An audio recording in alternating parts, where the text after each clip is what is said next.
Yeah, man. Right, it's kind of a bit chilly, but anyway. Back again. Another episode of A Muslim and an Atheist Breaks Bread. What you saying, Pops? I'm good, man. Yeah? You're nice, you're good to go? Yeah. Damn, that heating better kick in quick time because my hands are feeling cold too. Yeah, so we're here. It's early. We're trying to get the work rate up, people. So please like, comment, subscribe. But more importantly, in fact, not more important than liking, really do like the videos. Watch them, then like them. Watch them to the end as well. There's some good conversation. Let us know what you think. Comment and share. It helps. And it's free. Don't cost you nothing. So, today we're going to do a debate between Sadhguru and a Jewish rabbi. I always think, like, with the Sadhguru videos, like, they're actually some of our best or highest hitting ones, so people obviously like to listen to what he's got to say.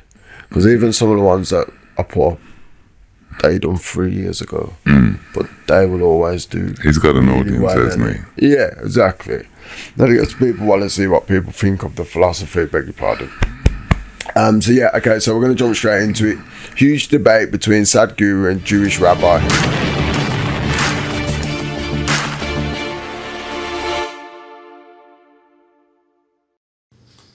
See, it's not a question of... just say yes to one of my questions. Tell me right. You got it right, Rabbi.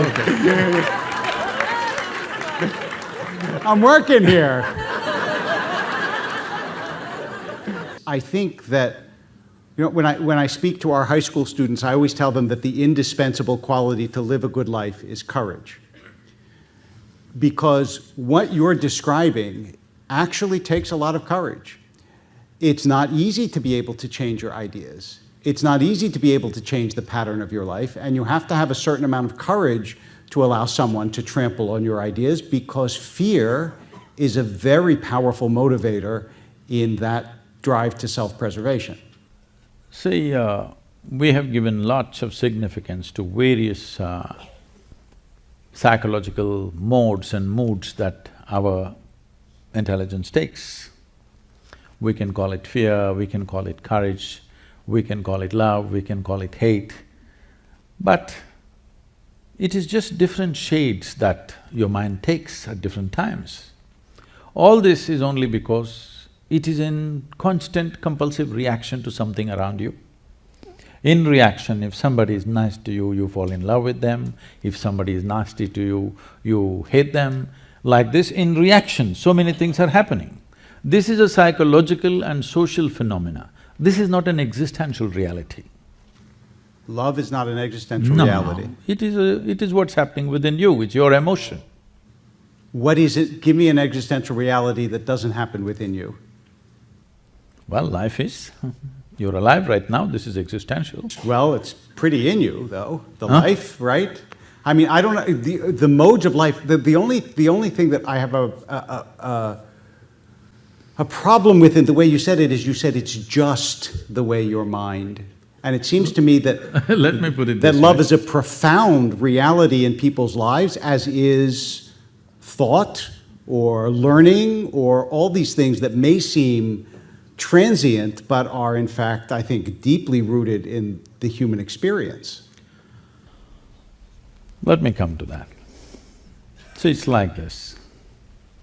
If your body becomes pleasant, we call this health. You want it? Yes. Hello? Yes. If it becomes very pleasant, we call it pleasure. You want it? Yes. I got a bigger yes for that than health. If your mind becomes pleasant, we call this peace. If it becomes very pleasant, we call it joy. If your emotions become pleasant, we call it love. If it becomes very pleasant, we call it compassion.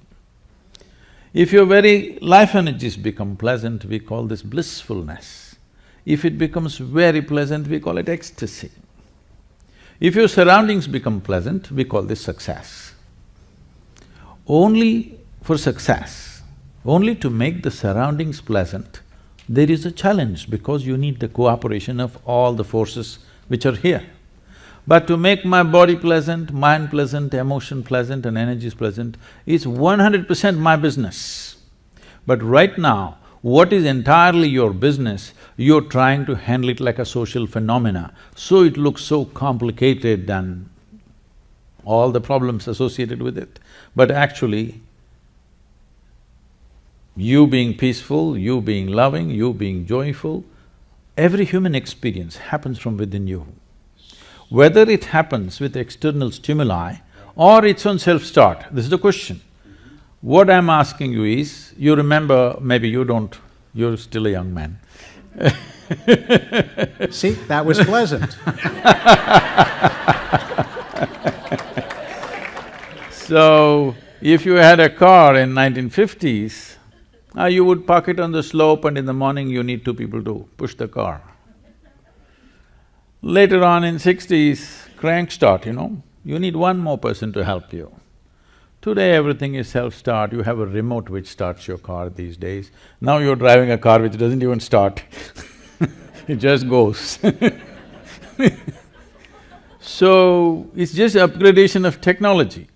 So I'm saying, would you like your peacefulness, your joyfulness, your love, your blissfulness, your ecstasy be on self-start or push-start? This is something you have to make up your mind on. So, I'm gonna summarize back to you and you tell me if I understood what I heard. You're trying to return people's almost ownership of their own states of being to inside themselves rather than assume that they have to come from the outside or rely on the outside for them to feel the way they feel. This is part one, is that correct? I would just change one word in that question. It's not a state of being. Me being peaceful is not my state of being. Me being loving is not my state of being. Me being joyful is not my state of being. It's just my thought and emotion playing pleasantly. It's like today, the weather's great. Similarly, my inner climate is doing great right now. This is not a state of being. We must understand this. This being word is being used everywhere as if it's a quantity. People say this being, that being. Being is not some kind of a quantity. It's like I'm speaking. This is an activity. This is in motion. Only if I speak, there is speaking. Only if I walk, there is walking. Only if I be, there is being. Well, you be. Huh? You be, though, right? I can… and so I'm not fully persuaded yet by that distinction, but nonetheless, what is interesting in part is that you do actually spend an enormous amount of time and energy, though, trying to make the external world more pleasant for people. The best example is the River Project, which is a remarkable accomplishment and enormously ambitious and all about making the external world better. So just ensuring that tomorrow our children have water to drink, is it very ambitious? It is today. I mean, you wouldn't think so, but the scale of work that… That is there. There is a scale because there is a scale of disaster unleashed by people. But otherwise, to look at it simply, ensuring that there is water for your children to drink, is it very ambitious or is it very natural? People have become so unnatural that they don't care tomorrow's generation whether they have water to drink or not. So, I think it's very natural, it's very human for you to respond to these things. What do you think on that so far? What about the first statement you made about your emotions and your being and your happiness? Because I think you're quite like that. I think you're very rooted in… I don't think like a lot of external… and I could be wrong here. It could just be like how you show your emotions, but I feel like a lot of… I think you're happy in yourself more so than external gratification. Yeah. Yeah. With regard to it, yeah, there's a lot of semantics across words. They're both talking about the same. Don't actually know what the Rabbi is talking about because he's just critiquing what Sadhguru is saying and his whole arguments of. So I'm not sure what his point in this debate was, but Sadhguru, yeah, the battle is not without, it's within. If you're at peace, everything's at peace. If you're upset about something, chaos pursues. You don't be upset and people around you don't detect it. Yeah. You understand? So your mindset, emotional thing is what Sadhguru is talking about, and he's talking about it as a state of being, and what Sadhguru is saying is right. What's the being thing? You know, it's in your head, bro. You know what I'm saying? It's not no being, it's in your head. Yeah, we exist, we be, but the mindset is brain function. Yeah. I mean, the one thing that, if I was getting it correct, the one thing that I would say is, though, with things like, because your mum was saying that it's brave to change your life, and so I had this conversation with my friend the other day, because she was talking about her brother, and she was like, you know, like, he done a really brave thing. He was at his company for 19 years, and he went and left and went to this other company, and I was like, what's brave about that? I said, he got offered more money to go and work for another company doing the same thing. She was like, no, but you don't understand, like, he'd been there for like 19 years, and I went, I said, you may think that's brave, but to me, that's not brave. Why is that brave? Like, that's just me. That's just like common sense. If someone's gonna go offer me more money to go somewhere else to do it, the same thing, why would I see that as something to herald you as brave as? That to me is not. There's no risk there. You've just signed the contract. You're gonna get paid regardless. So what's the risk? Yeah, so how is that deemed as brave? All them words have the to me part in it. But yeah, of course, so to me it's relevant. Yes, she makes the point. But isn't that a limitation on your mind? Measures courage. That's always going to be personal, and it's not 100 meters within the tape. So this is what I said to her when I said, yes, to you that is brave, but I said to her, to me that's not brave because of the reasons why I just gave. Now I said, but what does that show more about your mindset? I said, your mindset is the thing that them things they were brave. I said, what was the fear factor in it that made it so scary? Like, change is inevitable, isn't it? People who don't change, like, if you're just going to stay, some people think that's like, good, I don't know, stay in a company 40, 50, 60 years, don't do nothing, no fear factor, no risk, no change. But ultimately, change is a good thing, isn't it? The chance for a new thing. So, to me, like, I don't fear change, so it doesn't really matter to me. Like, that to me isn't a show of courage or bravery. It's just change. That's just changing your job. Changing your job ain't scary. That's just like, I don't know. It's even like we have it today with the kids schools, and it like where we live, and it's like, oh well, I couldn't change their schools, and I'm like, why couldn't you change their schools? Because it'd be like, I'm like, the kids are fine, like kids are resilient, you know. You go to a new school, you make new friends. Just change. Everyone's scared of change, and that's the problem. If you realize that, most problems are when something changes. People don't know how to handle that change because they think like their whole existence is going to get thrown into chaos. So, well, people like to have a safety net.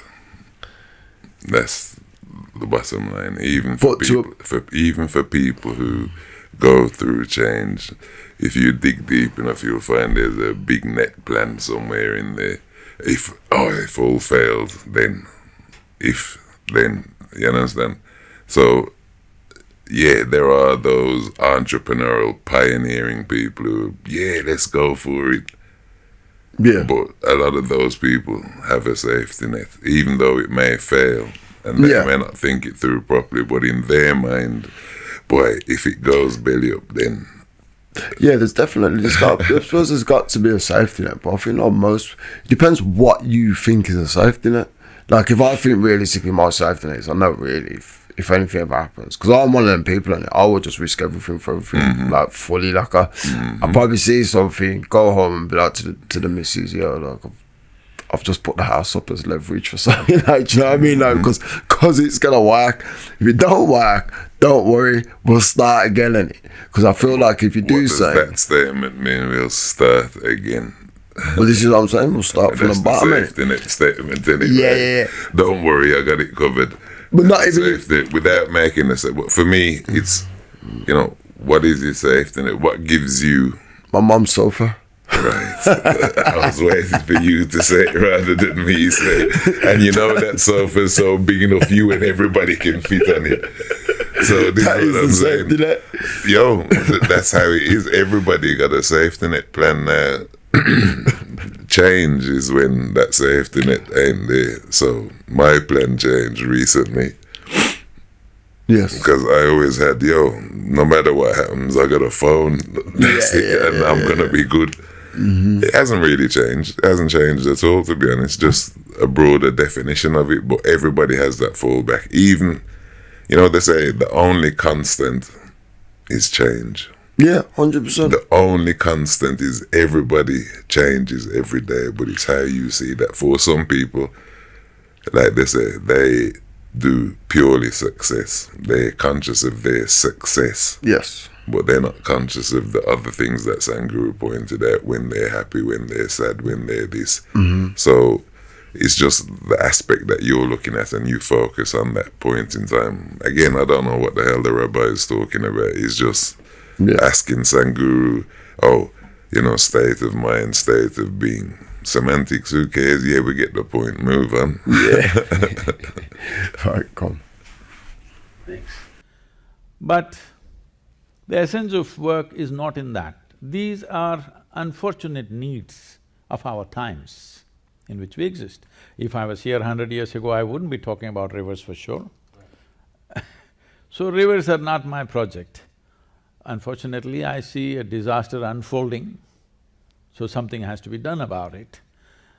When I just stepped out, this is a 30-day journey where I drove 9,300 kilometers personally myself, and we had 142 events in these 30 days and 182 media interviews, and 162 million people responded. The largest ever movement on the planet. 162 million people responded to this, and we changed the policy. The government policy towards rivers has been changed in India because of this Rally for Rivers. Yeah, I think that deserves, yes. No, it's okay. But the important thing is this, why that many people responded? People were asking me, Sadhguru, you got the whole nation together, all the opposition parties, all political rivals, everybody came together for this one thing. I said, see, when I look at it, everybody knew this needs to happen. But they need a fool to bell the cat. They found me.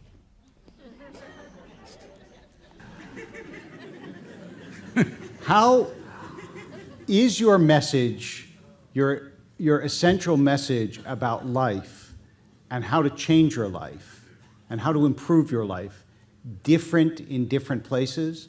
Do you go to Beverly Hills and see a different need than you see in a tribal village in India?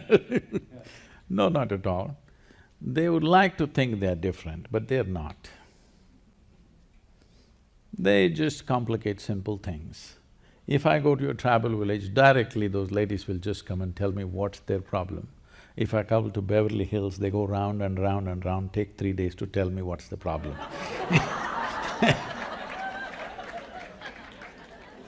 welcome to my hood, Sadhguru. And how do you… because I think that this is actually something that all of us do struggle with, this compulsiveness, this inability to let go of things that we know on some level we should be able to let go of. How do you advise us or help us to let go of those things that we know are almost haunting us sometimes? So let us understand the fundamentals of compulsiveness, where it comes from. See, everything that's physical in this universe, from a single atom to the cosmic nature of things. Everything that's physical is naturally in cyclical motion. In atom, things going around. In the cosmos, it's going around, solar system is going around. Our own bodies are cycles. We are born, you are. You are cyclical in nature. What is cyclical is compulsive. What is cyclical has taken a compulsive pattern. It has to do the same things again and again. You try as hard as you want, it will not go. You will give up one and hang on to another. I hope with the Jewish rabbi a joke is allowed. A Jewish rabbi, actually, a joke is mandatory. Yes, so. okay, that's good. This happened. It once happened that Shankaran Pillai was working in an office and his office colleague asked for a lift, a woman, a young woman. So he took her in the car and he was driving and suddenly he became like an octopus, that his limbs were all over her. So she pushed him away and said, "You fool, I thought you were a decent fellow. What are you trying to do?" He said, "I'm sorry, I gave up smoking."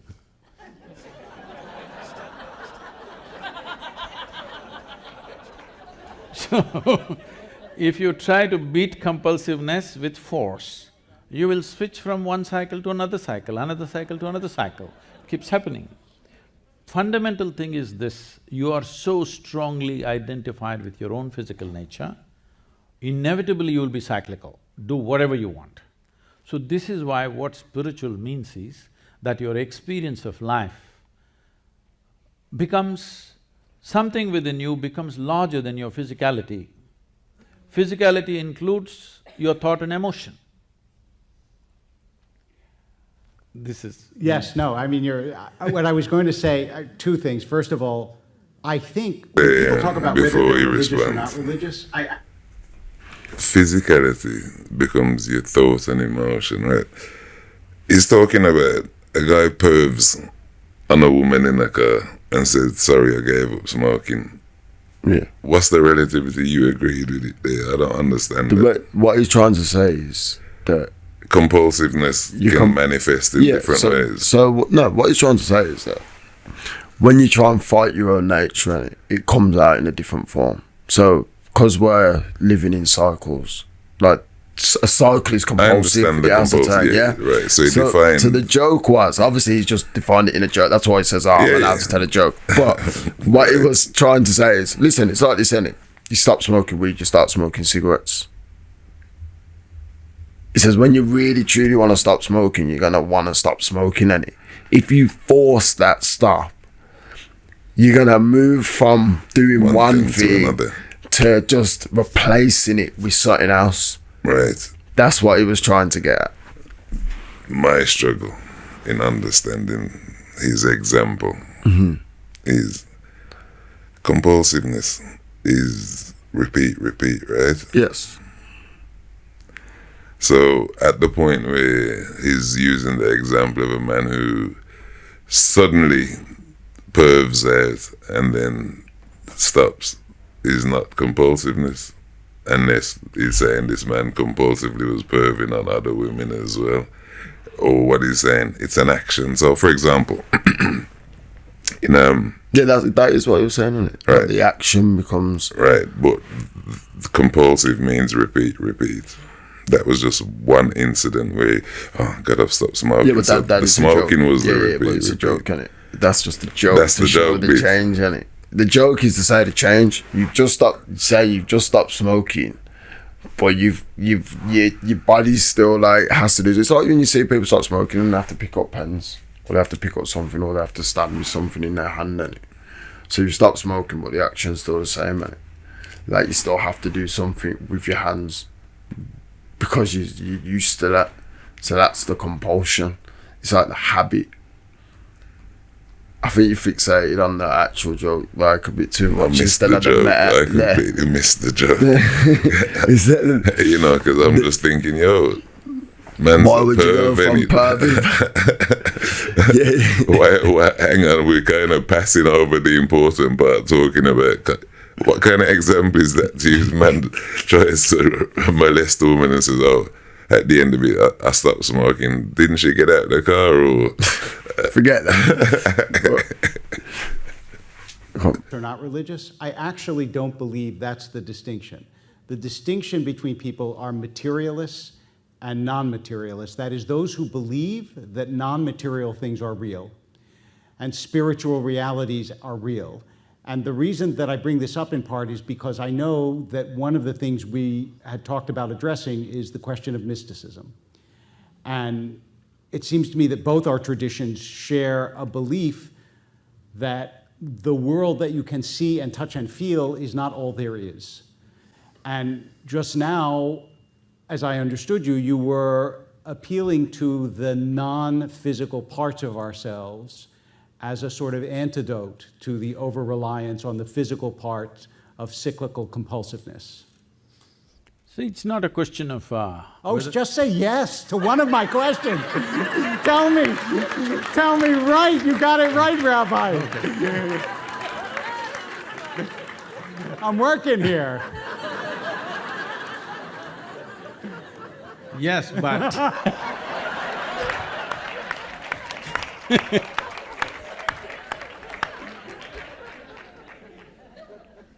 Yes, but the thing is,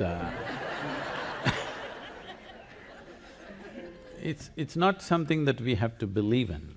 See, none of us were born like this as we are. We came like this, we became like this. This is just accumulation of the food that we've eaten, or it's just a piece of the planet. Most people don't get this point till you bury them. Even that in Los Angeles I feel is difficult because I heard they're being buried in a concrete vault. So even in burial, you will still not know that you're part of the earth. So this is something that you gathered. Anything that you gather, at the most you can claim is yours. You cannot claim it's me. I can say, this glass of water is my glass of water. But if I say this is me, you know that I'm a case. You know for sure. So if you say this is my body, yes, it is right now, till we bury you. But if you say this is me, you're a case. Your only comfort is everybody around you is a case.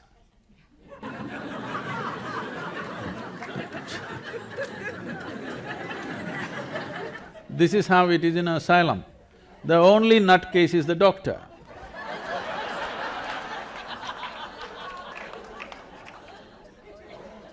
How do you shift that perspective, though? How do you learn to see yourself as continuous with everyone and everything? See, it's like this.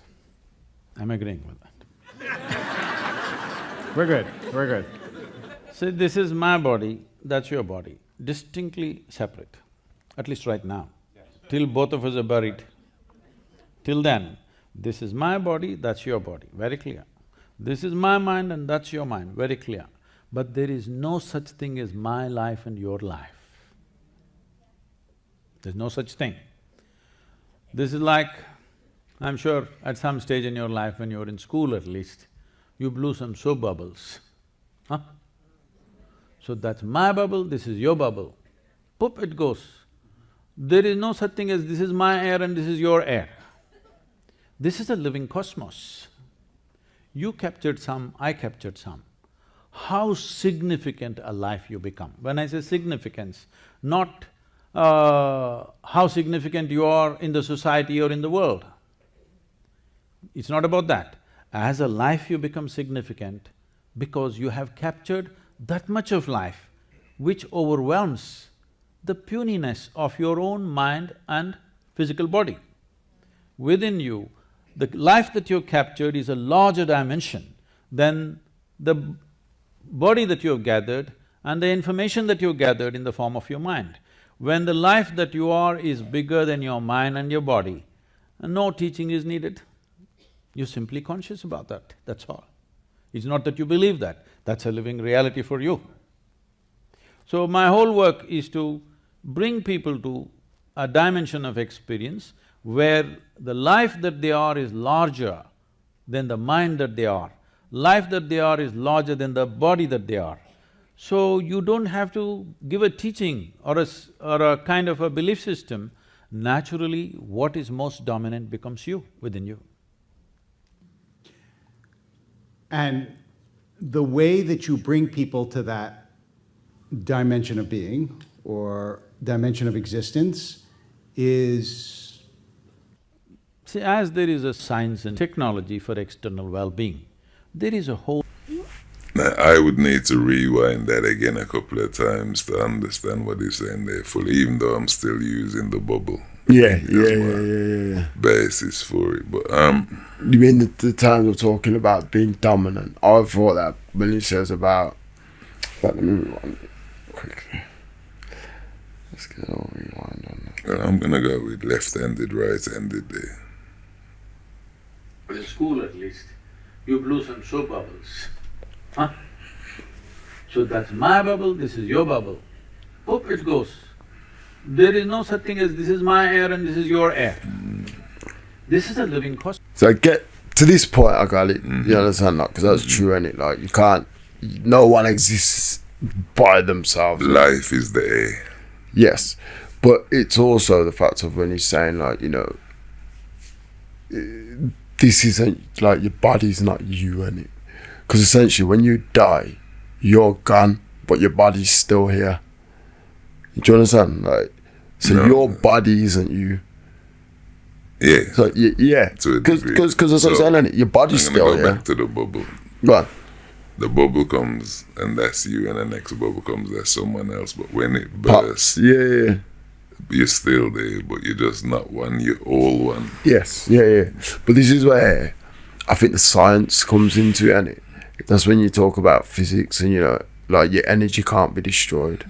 So essentially when we die, the nutrients from our body are gonna get like disintegrated or eaten. If you're born, if like he said as well, and you put people in concrete, then And that's they it. can't reconnect. But if you're just buried in the ground, your nutrients become a part of- you become a part of the earth, and I don't think you can separate, even if you're in something. Eventually, you're gonna come out. And it just takes longer, and it just takes longer, yeah. But so yeah, that's the science part of it, and it like your energy's your energy. Once you're dead, your energy goes into the cosmos. It goes somewhere else, and then it becomes something else. And again, that's that compulsion Right, so then again. he That's applies the thought part.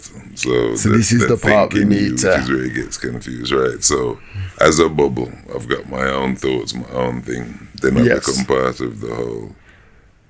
My thoughts and don't exist, or they merge with yours, or what? That's the bit where it confuses, because the part that makes you you is your own thoughts and your own thing. The life that you have is within that bubble, even though we assume when the bubbles burst that they turn into air. Do they? Don't they just fall to the ground as water vapor and then go through another cycle before they become air again? And it I don't know if they fall to the ground though. I don't know if they do fall to well, the ground. blow I'm a not sure. bubble. What happens to the when the bubble bursts? It becomes air. Water turns into air. But there's been a reaction there, isn't it? So not all of it. Some of it will turn to air, isn't it? Because I'm sure there's a process of reduction going on, No, which the is air's why. in the water, and it Yeah, but I'm saying yes, exactly. the So- water doesn't become air. It just falls to the ground, but it purports to the bubbles But burst, what and I'm you saying become is part of no, the whole. because but in every reaction there's gonna be a proxy on it. So I'm guessing that not the water just doesn't fall to the ground. I bet a lot of it does just turn into vapor and go into the sky at the same point.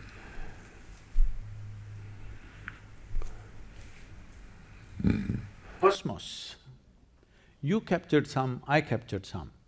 How significant a life you become. When I say significance, not how significant you are in the society or in the world. It's not about that. As a life you become significant because you have captured that much of life which overwhelms the puniness of your own mind and physical body. Within you, the life that you've captured is a larger dimension than the body that you have gathered and the information that you gathered in the form of your mind. When the life that you are is bigger than your mind and your body, no teaching is needed. You're simply conscious about that, that's all. It's not that you believe that, that's a living reality for you. So my whole work is to bring people to a dimension of experience where the life that they are is larger than the mind that they are. Life that they are is larger than the body that they are. So you don't have to give a teaching or a kind of a belief system. Naturally, what is most dominant becomes you, within you. And the way that you bring people to that dimension of being or dimension of existence is…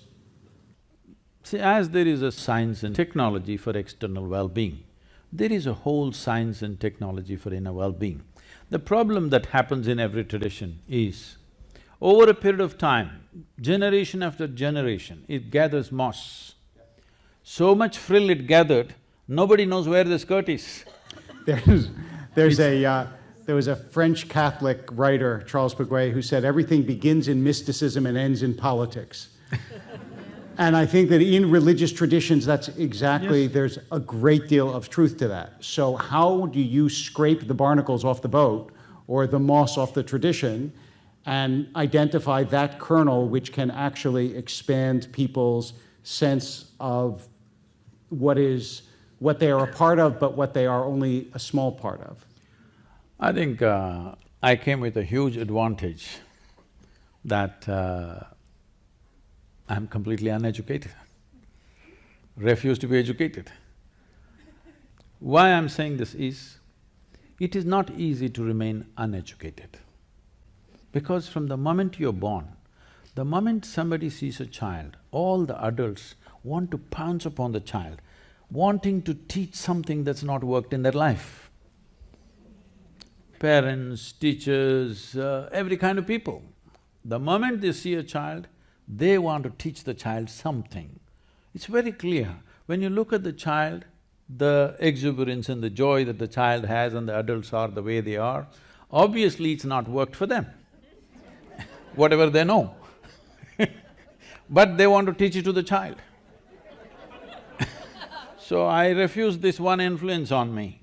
I just remained as I was, uninfluenced by parents, teachers, society, religion around me, politics around me. I kept myself away from that.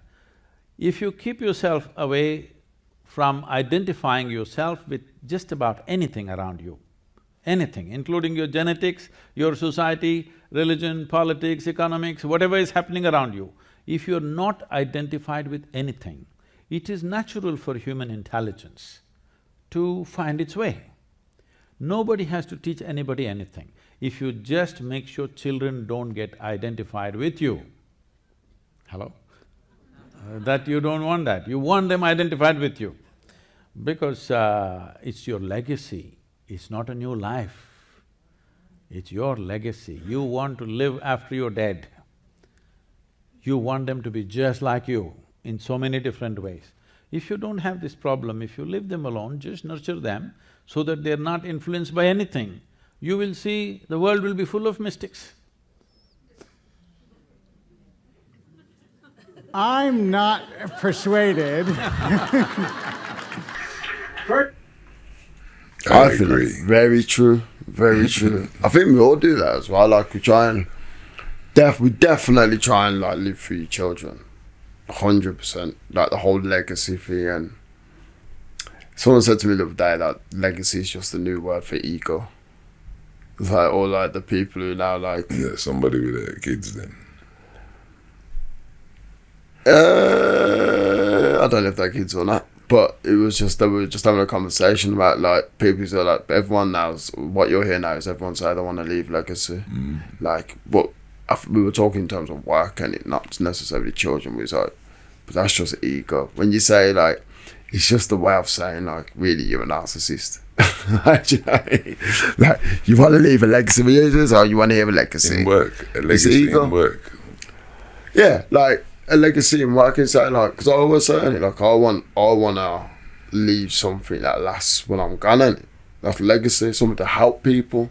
That's legacy.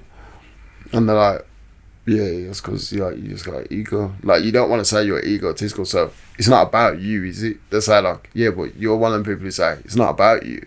It's about what you're leaving behind for other people. So that's just your ego. Like, who needs you to leave them anything behind? It's like, so your thing is born from a narcissistic point of view, really. And I go, fair enough. All right, I'll agree with that. I mean, in terms of what they're talking about, I think that's true as well.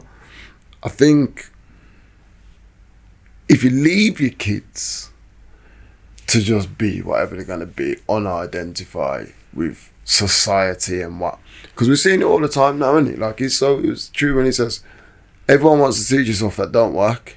Like, so when I meet people, it's like when people come up to me and they're like trying to like teach me stuff and like give me loads of advice, and like, it's probably a bad thing on my part, I don't know, but the first thing I do is think, well, what have you done with this advice that you're giving me? And that's obviously not always the right thing to do, because things happen to people in their lives. But a lot of the time, this is people my age. I'm thinking like, well, why are you giving me advice? Like, you could still be doing the same thing. Like, you're always trying to teach people how to live a life, but has it really worked for you? I think the best parents, I think that's one thing that my mum did quite well, actually. She never tried to push nothing. Like, it was never like, make sure you go to uni, make sure you do this, make sure you do that. She just literally used to say, you happy? Like, that's it. That was literally every other decision. Obviously, you're going to learn and be influenced by what you're seeing around you, but it wasn't like forced, as in, you got to go to university, you got to do this. Whereas I know people who are like that, you got to do this, you got to live this life, you got to live that life. It was just like, yo, just, as long as you're happy and you're doing your thing, just do your thing, innit? So, that's my take on it. What's your take on it? I don't know, I lost my train of thought when you started talking about your mum, to be honest. That's the reality. See, I've gone to say, yeah, your mum's easy, innit? That's her super quality, innit? That's her superhero thing. You know, her talent, her ability to come across very easy. On their point, like I said, it sounded like Islam to me. You know, the baby, yeah, it just sounded a lot like Islam. A lot of stuff that he was saying there, not everything. Yeah. But just sounded like Islam to me. Achieving that peace, that sense of self. Kind of Maslowish as well, kind of everything. Yeah. He's not right, so he's just talking common sense, really. You know. I think that is because, is he religious? From what he's saying, because from what he's saying, he's not. But in terms of gang identity and colours, what does he seek? Or you'd assume it's Sikh, you know, and then he's saying he's not anything, so he's not anything, he's just born into a gang, so he wears the colours. But ultimate achievement is freeing your mind, free your mind, and the rest will follow. Yeah. Do you think like what he's saying is where people are in terms of the gender thing? Because that come into my mind then. The only reason why is like, you get a lot of people trying to say they don't identify with nothing now, and they're just like trying to free their minds. They're like, I'm not a boy, I'm not a girl, I'm nothing. I'm literally nothing. Like, not to say whether they're gay or straight, they're just not identifying as man or woman. They're just like, I'm not identifying as nothing. So do you think that's like kind of, do you think they get that sense of freedom from that? You know, bro, I have no idea what they get. You know, what I will say,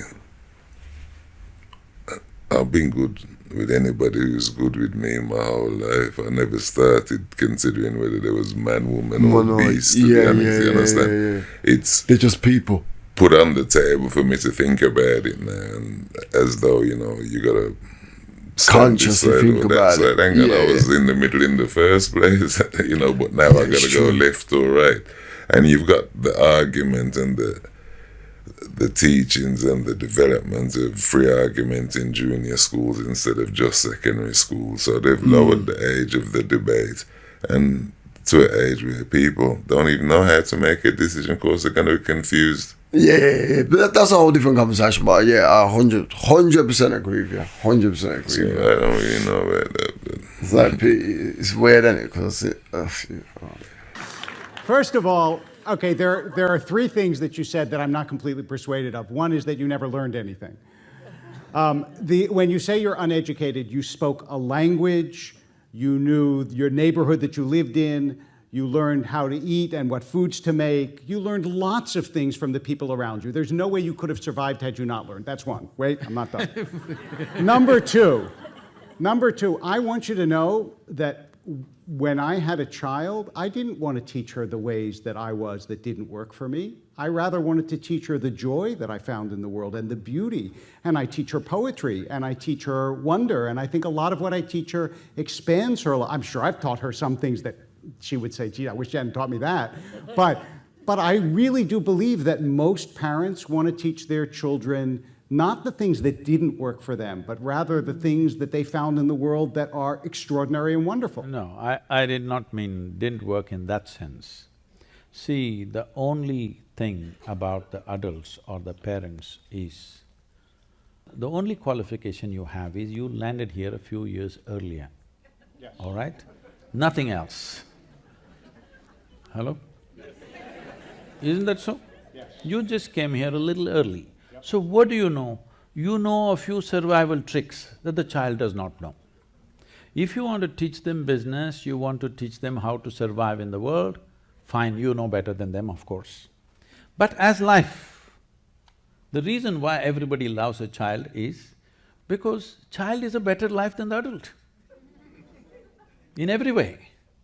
Just as life, maybe he doesn't have your intellect, maybe he's not accumulated the nonsense that you've accumulated, maybe he does not know how to survive in the world, but as a life, he is far more exuberant and alive than you are. That is why it doesn't matter whose child, when you see a child, you light up, because it's life. Even the grave-faced people get ignited, all right? You know? So, when I say teaching children something that did not work in their life, it is not that your survival tricks did not work, obviously they worked for you, that's what you want to teach, because you're concerned about the child's survival, all right? You're concerned, what will happen to him, this is the only thing. See, when people have children, they only have moments of joy, rest of the time it's only anxiety, what will happen, what will happen, what will happen. Yes, because it's all about survival. So if you even… I'm trying to look at this comprehensively, even if you just examine the prayers on the planet, this says everything about the adults. 95% of the prayers on the planet are just about, dear God, give me this, give me that, save me, protect me. Does it sound like survival or divine expansion? Maybe only 5% is there. 95% is only save me, protect me, give me this, give me that, isn't it? This is all survival process, outsourced.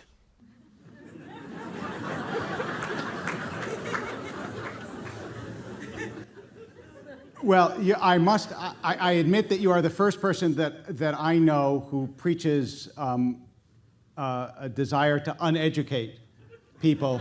And I understand what you're saying, that there is a pure life to a baby, but I don't believe that pure lifedness can exist in an adult the same way it does in a child. I said the same way that it does in a child. No, look, you're a man, in all seriousness, you're a man who has political savvy, you've written books, you travel and speak. There is a certain sophistication to your lack of sophistication that I think is quite right. That is seems to be pretty clear. I'm not suggesting, oh, you're just like everybody else. But I also think that maybe you are overplaying the extent to which civilization is a bad idea. No. I think it's usually a pretty good idea, often. No. Civilization is organization of basic human intent, just an organized structure. But organization can also get suffocating for the growth No question. of an individual life.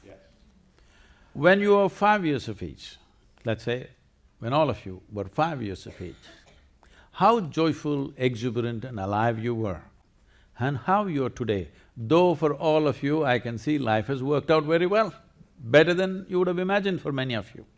In spite of that, compared to how you were 5 years of age and today how you are, has it gone down or not? See, I want you to understand. With age, only physical agility can go down. Aliveness need not go down. Hello? So are you trying to die in installments? That's all I'm asking you. It seemed foolish to do it all at once, so I thought I would do it gradually over time. But what I would say is, also, I'm not sure that I would privilege aliveness over everything else, because I might be less alive than I was when I was 5 years old. But I wouldn't go back to being 5, because I have so much now that I did not have as a 5-year-old, and some of it, like sad memories, ways in which I've hurt other people, ways in which I've hurt myself, some of it is stuff that may diminish my life, but I also think has made me wiser, broader, more empathetic, more sympathetic, deeper, all of those things. So I don't see this as a one-way street. See, essentially, you are trying to, prescribe some amount of suffering for everybody so that they become wiser.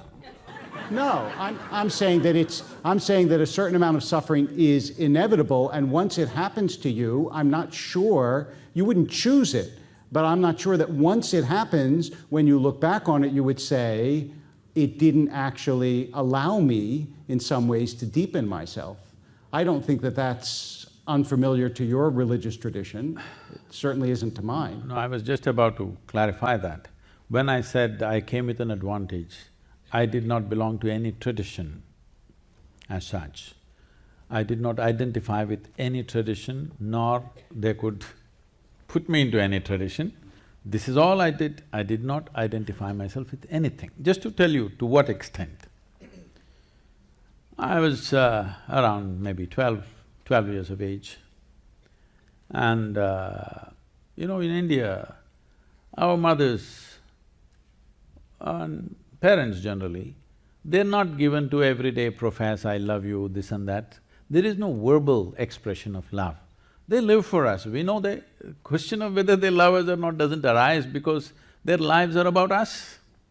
So, it never occurs whether they love us, don't love us, such things don't even exist. It is just their lives are dedicated to us, so we know they live for us. So, when I'm around 12 years of age, some tender moment and not exactly I love you, but in some way she expressed her affections towards me. I'm in that mode at that time, struggling, that I made sure that I don't belong anywhere, but at the same time I'm extremely involved with everything. So I just asked, it was a natural question for me. I asked her, suppose I was born in the next house, would you still feel this way about me? She just teared up. I didn't know what I said wrong. I thought I just asked a question. But somehow she just teared up and went away. And after 10 minutes she came back and she did something very strange. She came and touched my feet and she was all in tears. I didn't know what to say. I said, what did I do wrong? I just asked a question.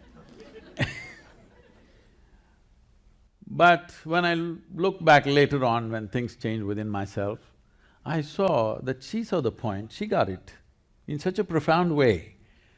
because it is true that her affections are simply because I am her son, not as a life, not as just another being.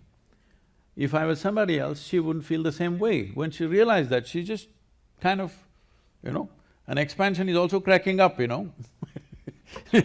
The eggshell has to crack for something new to come out.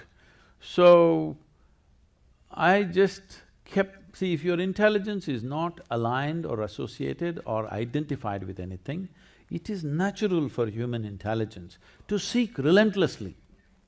Seeking relentlessly means without any purpose. See, the difference between… because you mentioned the word mysticism, the difference between mysticism and other ways of doing things is, everybody is trying to find something. A scientist is trying to find something. Somebody who's walking the street right now is trying to find something of their own needs. Every human being, every animal is trying to find something, maybe food, maybe shelter, maybe whatever. So if you have a torchlight, if you have a… what do you call this?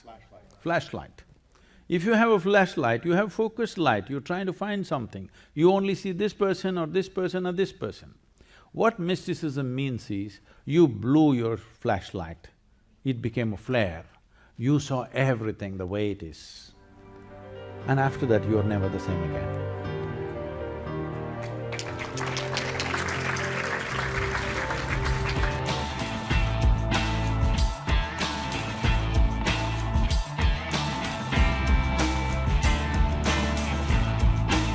That was like a 2 hour sit down with you, man. What do you think? What do you think to that, Dad? I love What do you think? You like that one? Well, it's on point, is like I say, except for the one crap example. And I'm not politically correct, I just think it's a crap example. Yes. The molding thing.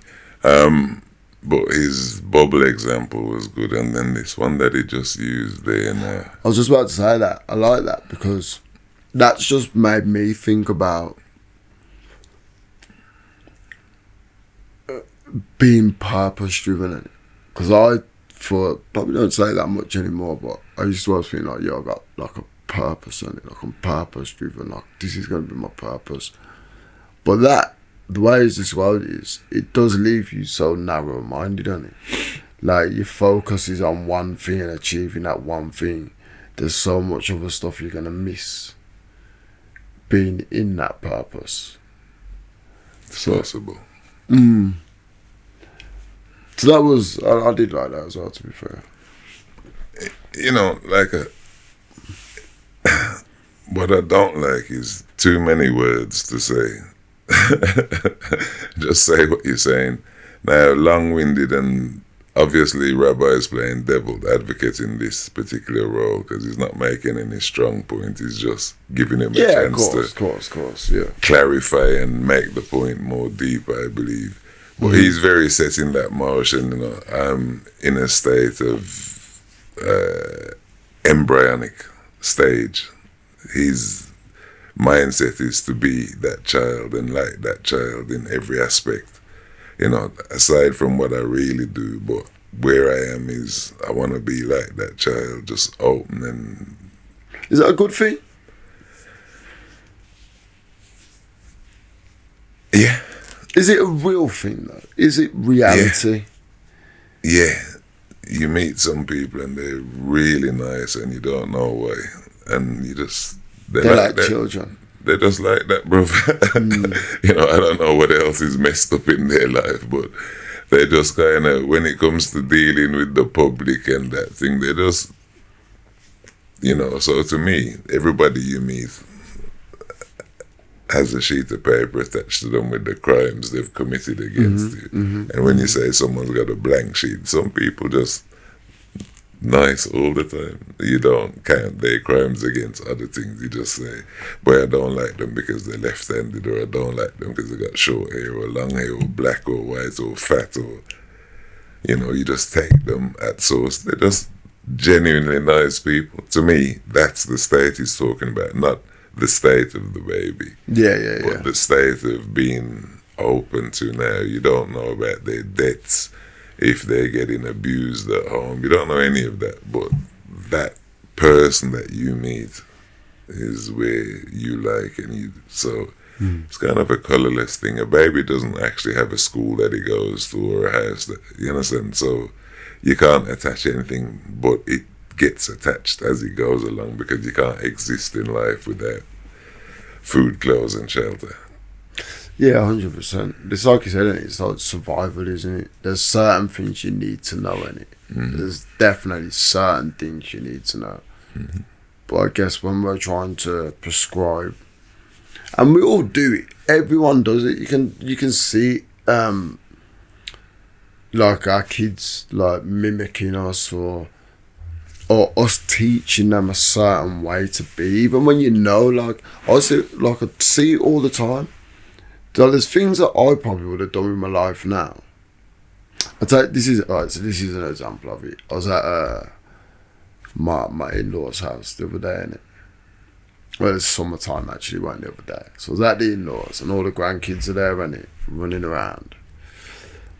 And then my mother-in-law has gone, isn't it crazy to think that, like, we grew up down the road, you guys grew up down the road, and all these that are going to grow up down the road, like, see, that filled me with dread. Like, honestly, filled me with dread. I remember sitting there thinking, that would be the worst thing for me.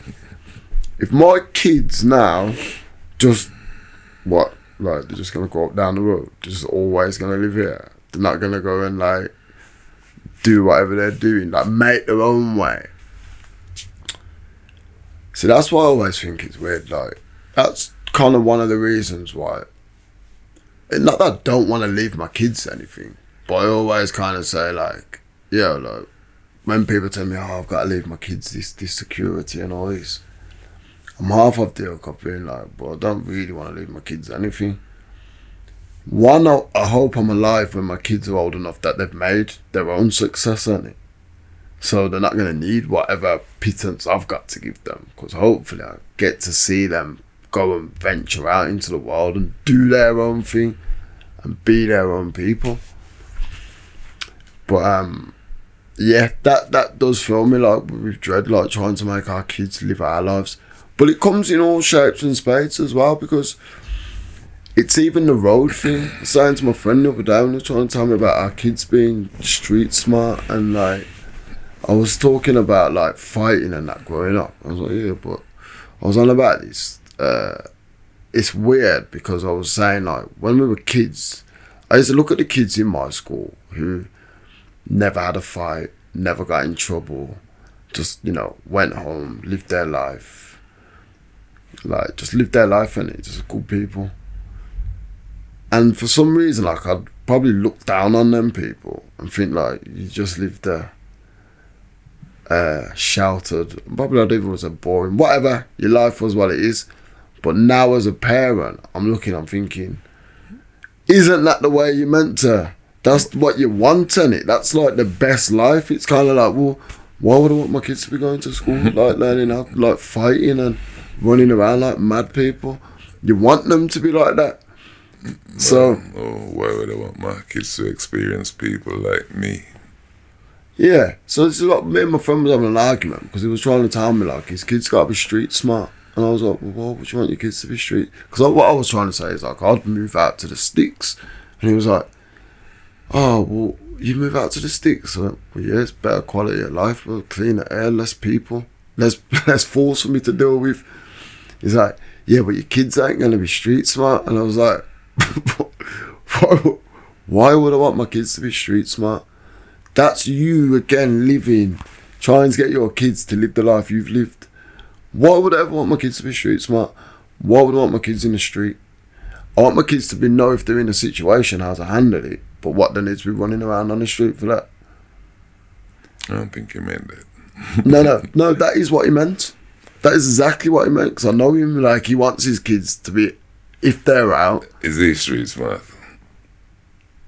He will consider himself street smart. He can get by. He knows the road, and like, he knows. Isn't it like, everybody. No, but some people don't, innit? That's Some the people point. go to the library a lot. This is what I'm saying, innit? I want them kids. I So want them it kids. just depends on how you flex that. But awareness and society, it's going to be different for all groups. Statements, like I said. A part of what it might be is that your friends have to come to you with kind of credible arguments about everything. They know that you're like that. So they're probably perplexed, trying to think, yo, how am I going to kind of top this? Because it's competition. You get me? If you appear to be doing well and you're very perceived in a way, whether you are or you ain't, then people approach you differently. Innit? If you're a bit of a clown, then man comes up and they firms you up, punch you up, wrestle with you, that kind of thing, you get me? Do you know what's really weird though? That I feel like when I'm in certain situations, like, I can play that clown character. Like, because some people I just think aren't really worth talking to. Like, because it's not, see, that sounds bad as well. Not that they're not worth talking to, but I know their thought process isn't the same as me. Like, I'm not like into... And a lot of my friends might think I'm dry for it, but you see all that banter and like small talk. When it's just small talk, I don't really like. It's just not in it. It just goes over me. I'm just like, yeah, no one's really saying nothing there interesting, so I can just sit there and just not say nothing. And people be like, "Oh, you alright?" I'm like, "Shit, I'm cool, man. I'm in my peace, and I'm in my head. I'm just nice like that." But yeah, I get what you're saying though. Some people are great at banter though, so you put them at the front door and then you go in and you have the chef and other people who don't really talk until you call them out to compliment them. That's what I'm saying. Innit? Yeah. It's true, innit? That's exactly what it's like. It's a team. Yeah, defo. But now I like that. I thought it was good. Like I said to you, I think like his philosophy on life is good, but again, it's like I always say with these things, and like he says, isn't it? Like, it's not something you believe in, you subscribe to, and you just find bits of it and pick some pockets, and then it kind of just it can mean something. He's got Rolls Royce and big house and everything that is going on, so you ain't living in a box.